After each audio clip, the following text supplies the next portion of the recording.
Sir నమస్తే sir. నమస్తే madam. ఎలా ఉన్నారు సార్? బాగున్నా మేడం. సోషల్ మీడియా అంతా మగవాళ్ళు ప్రత్యేకించి గుండెలు బాధేసుకుంటున్నారు, మమ్మల్ని చంపేస్తున్నారు భార్యలు అని చెప్పి.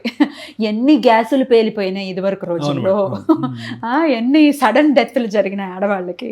సరే, ఇప్పుడున్న ట్రెండ్ని బట్టి భార్యలు చంపేస్తున్నారు భర్తల్ని అనే topic most trending. What you have to say about it sir? Trending ఒకటే కాదు మేడం, మొన్న ఒక రీసెంట్గా రీసెర్చ్ వచ్చింది, అది కూడా మన ఛానల్లోనే నేను మాట్లాడాను. అందులో కూడా ఏంటంటే స్టాటిస్టిక్స్తో పాటు వచ్చింది మేడం. అంటే ఏంటంటే అన్నిట్లో పోటీ తత్వం చూపెట్టేటటువంటి వాళ్ళు ఈ అంశంలో కూడా పోటీ తత్వం చూపెడుతున్నారు, పోరాట పట్టును చూపెడుతున్నారు, గెలవాలనే తత్వం చూపెడుతున్నారు, but for a wrong reason. ఇందులో ముఖ్యంగా మనం అర్థం చేసుకోవాల్సింది ఏంటంటే ఆడవాళ్ళకి ఇంకా అగ్రెషన్ రాదు, ఇంకా థాట్ ప్రాసెస్ రాదు, భరించేదే ఆడది అనేటటువంటి సామెతల్లోంచి మనం త్వరిగానే బయటికి రావాలి. మనం భూదేవంతో ఓపిక ఉంటుంది, ఇవన్నిటిలోంచి బయటికి రావాలి. అంటే మార్పు ఉందా సార్ ఆడవాళ్ళలో? వచ్చేస్తుందా?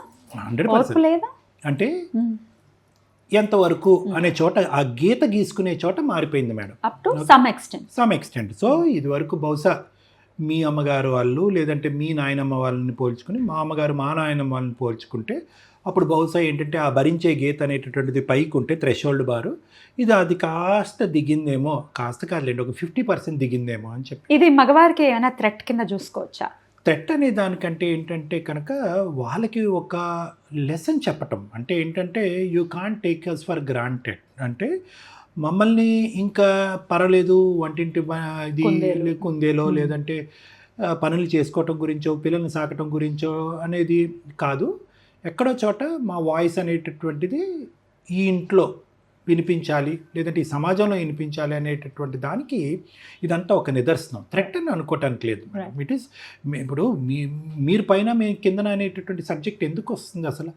ఎందుకు రావాలి? We are all equal. మనందరం మనుషులే. నువ్వు ఆఫీస్కి వెళ్ళి ఎంత కష్టపడితే నేను పిల్లలతో పాటు ఇంట్లో అంత కష్టపడుతున్నాను. ఓకే, ఇక్కడ మన సిటీ లాంటి సమాజంలో ఆడవాళ్ళకి చక్రాలు వేసుకుని పరిగెడుతున్నారు మగవాళ్ళ కంటే ఎక్కువ.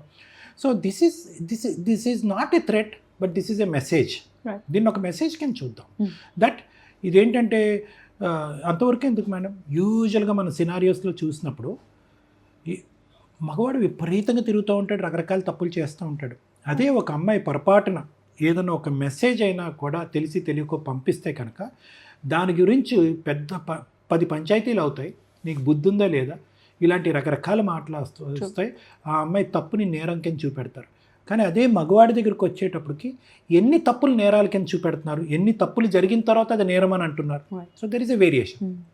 Now coming to your question, ఎందుకు ఆడవాళ్ళు కూడా విరుచుకు పడిపోతున్నారు మగవాళ్ళు అనేటటువంటి దానికి ఇప్పుడు వరకు మనం మాట్లాడిందంతా కూడా సమర్థించటం గురించి కాదండి.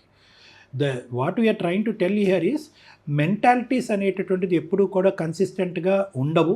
ఎప్పుడూ కూడా దాన్ని ఈ విధంగానే ఉంటుంది. ఈ పరాన వ్యక్తి అవనండి, ఆడవారు అవనండి, మగవాళ్ళు అవనండి, వీడు చాలా మంచోడరా, చీమకు కూడా హాని చేయడు అనేటటువంటిది ఎలా అయితే మనం అనుకుంటామో, ఒక మెంటాలిటీని మనం ఆబ్జెక్టివ్గా అలా డిఫైన్ చేయలేం. పరిస్థితులు బట్టి, జనరేషన్స్ బట్టి, అవసరాలు బట్టి మారుతూ ఉంటాయి.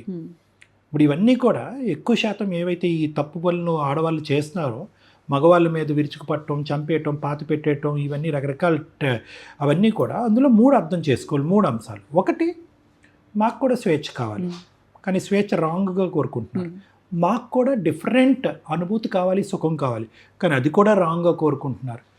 ఆ సుఖం అనుభూతి సంపాదించేటటువంటి క్రమంలో ఎవరన్నా అడ్డొస్తే కనుక తొలగిస్తాం, అది కూడా రాంగ్.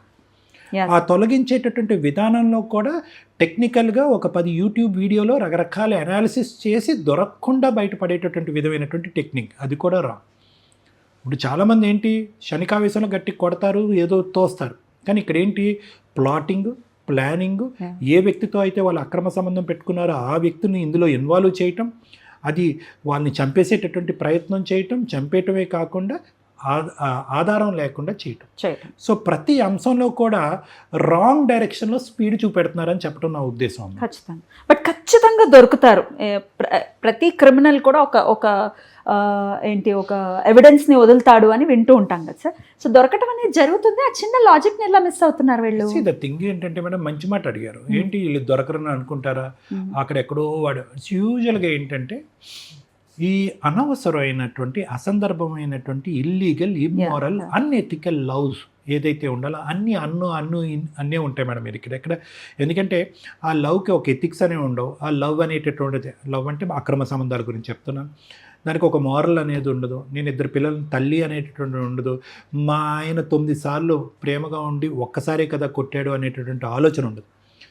అది ఏ స్థాయి వరకు ఆ గుడ్డితనం అంటారో పిచ్చితనం అంటారో నాకు తెలియదు. కానీ ఈ ఒక్క స్టెప్ దాటేస్తే కనుక వాళ్ళు ఎవరో ఇదే స్టెప్ తీసుకుని దొరికిపోయారు. ఏ మేఘాలయలోనో అరుణాచల్ ప్రదేశ్లోనో ఎంపీలోనో వాడు తోయిపోయి వీడిని తోయిపోయి దొరికిపోయారు. కానీ వాళ్ళందరికీ నేను అతీతం అని అనుకునే విధంగా చేసేటటువంటి ప్రేమ అనమాట ఇది. దిస్ సో కాల్డ్ పిచ్చి ప్రేమ ఆర్ గుడ్డి ప్రేమ, పనికిరాని ప్రేమ, దొంగచాటు ప్రేమ.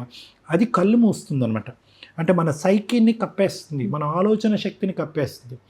నా అనేటటువంటి వాళ్ళు చచ్చిపోతున్నారు, దీన్ని చూసి నా పిల్లలు ఏమవుతారు, లేకపోతే నా కుటుంబ సభ్యులు ఏమవుతారు, రేపొద్దున నేను దొరికితే కనుక నన్ను సమాజంలో ఒక 20 సంవత్సరాలు జైల్లో పెట్టినా బయటకు వచ్చిన తర్వాత కూడా లా అయితే కనుక నన్ను బయటకు వదులుతుంది. కానీ ఈ సమాజం నా కుటుంబ సభ్యులు ఈ చెరసాల నుంచి బయటకు వదులుతారా లేదా అనేటటువంటి ఇంగితం ఆలోచన రాకపోవడం ఏంటి? పిల్లలు విక్టిమ్స్ అయిపోతారు కదా. ఎటువంటి కాన్సిక్వెన్సెస్ ఉంటాయి సార్? మేడం ద కాన్సిక్వెన్సెస్ ఇక్కడ ఏంటంటే లా కానీ లీగల్ సిస్టంలో కానీ ఇలాంటి వాటిలో కాన్సిక్వెన్సెస్ అనేటటువంటిది మనం పట్టించుకోవట్లేదు. అన్ని సేమే కానీ కాన్సిక్వెన్సెస్ని లైట్గా చూస్తున్నారు. That is what my question. ఎందుకంటే వీళ్ళు ఏదైతే కనుక రీసెర్చ్ చేస్తున్నారో ఆ రీసెర్చ్లో ఏంటంటే దొరికిపోయే రీసెర్చ్ దొరకదు. అందులో ఎస్కేప్ రీసెర్చ్ దొరుకుతూ ఉంటుంది. ఇలా చేసి తప్పించుకోవచ్చు, ఇలా చేస్తే 90%. అది బిలీఫ్ సిస్టంలో వెళ్ళిపోయి వాళ్ళు అందులోకి వెళ్తారు. కానీ at the end of the day consequences కానీ పరిణామాలు కానీ ఆడవాళ్ళకైనా మగవాళ్ళకైనా రాంగ్ రూట్లో వెళ్ళినప్పుడు తప్పవు అనేది మనం నేర్చుకోవాల్సినటువంటి అంశం. వెల్ ఎక్స్ప్లెయిన్ డాక్టర్ గారు. నిజంగా ఇటువంటి పనులు చేసి దారుణంగా జీవితాలని మార్చేసుకున్న వాళ్ళు కోకొల్లల మంది ఉన్నారు. సో ఏఐ వచ్చింది, ఏఐ హెల్ప్ తీసేసుకుని ఏఐలో ఏదో మనం చదివేశాము, మనం దొరకం అనుకుంటే మీరు డెఫినెట్గా పప్పులో కాదు బిర్యానీలో కాలేసినట్టే. ఆ బిర్యానీ కూడా ఉండదు జైల్లో. So better be careful about it. చాలా బ్యూటిఫుల్గా ఎక్స్ప్లెయిన్ చేశారు డాక్టర్ గారు. నమస్తే. నమస్తే మేడం.